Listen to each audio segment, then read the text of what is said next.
Welcome to Cloud Code Tips and Tricks, the series that will take your Cloud Code to the next level. And today's tip is break up your code into multiple files. It's very common for us here in Backfrap to see one main.js file that contains 2,000 or 3,000 lines of code, and this makes the whole application very hard to read and to maintain.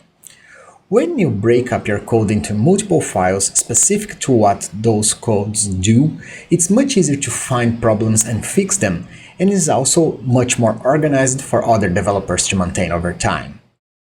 So, if you found this video helpful, please click the like button and consider subscribing to the channel so it can help us grow. Also, share this link with a friend and they can learn something too. If you're already subscribed, thank you for that, and if you have any questions, suggestions, or any implementation you'd like to see, please leave it on the comment section down below. We always answer all the questions. I hope this content was useful to you and hope to see you back.